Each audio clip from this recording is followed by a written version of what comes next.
Hello, psychology students. This is part 2 of the video lesson on dissociative and somatoform disorders. So here we are at the tail end with the info on somatoform disorders. Okay, so let's start with the definition for somatoform disorders, and it reads that it is an extreme focus on physical symptoms that cause major emotional distress, and they also have problems functioning. Okay, so there is some kind of physical symptom, some kind of physical ailment. So physical, their body, they can't do something physically because of what's going on inside their head. So there is some kind of stress emotionally that they are dealing with, and it manifests itself in bodily form some way, somehow. So let's talk about it a little bit. I wrote here a note that is a little bit easier to understand than the textbook type of definition, and it reads, there are physical symptoms for which there is no physical cause. Okay, so they've got something wrong in their body, for example, but there's actually nothing wrong with their arm or their foot or them being able to speak. Because of what's going on in their mind, it shows up in their body. Okay, so some people will say that hypochondriacs,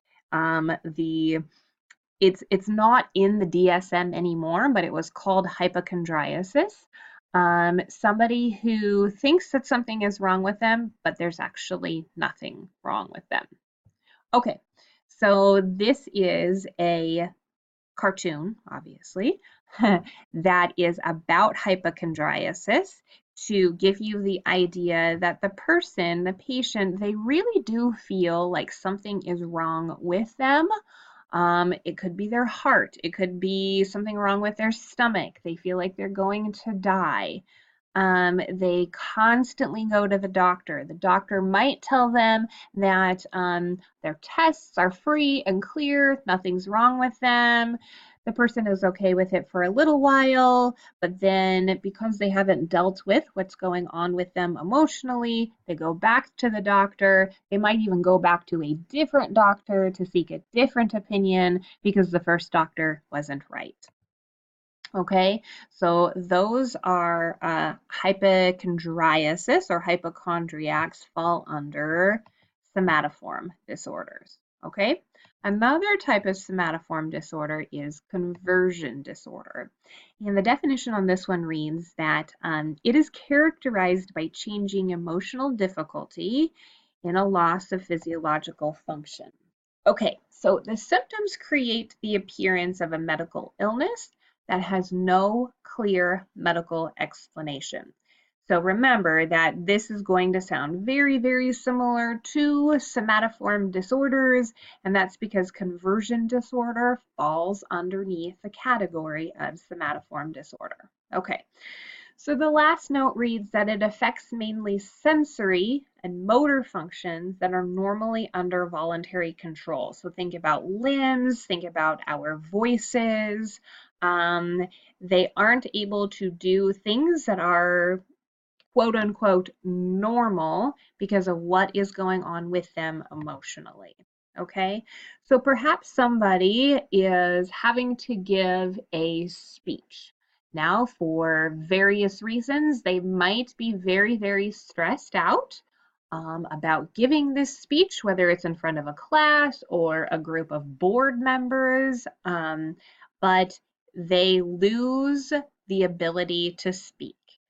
Now, there isn't anything wrong with them. They can go underneath any kind of test, and the test will show that there is nothing impeding their voice box. It isn't scratched, it isn't strained, anything like that, but they don't have the ability to speak. Okay. Symptoms are a result of emotional conflict or stress, and physical examinations and lab tests show no abnormalities. So that's what we were just explaining earlier. They truly believe and they are not able to function physically normally, but there's nothing showing that anything is physically wrong with them. Now, conversion order is very rare, as all of these are. Dissociative and somatoform disorders, they are rare, but they tend to make a big splash, like in a movie or social media, in pop culture. So this movie is getting a little bit dated now, but this is Talladega Nights with Will Ferrell, Michael Clark Duncan. Anyways, um, Ricky Bobby, that's the guy's name. Ricky Bobby has a big crash on the racetrack. He is a NASCAR racer. And because of the trauma that came along with what he thought was this big fiery crash, he doesn't want to race again. And so he loses the ability to walk, or so he thinks he does. Um, Anyways, this is a kind of a funny version of what can actually happen to somebody, although if somebody really did have conversion disorder, it would not be funny to them. Okay, that is the last of part 2, talking about somatoform disorders and then ending with conversion. Please let me know if you have any questions. Bye.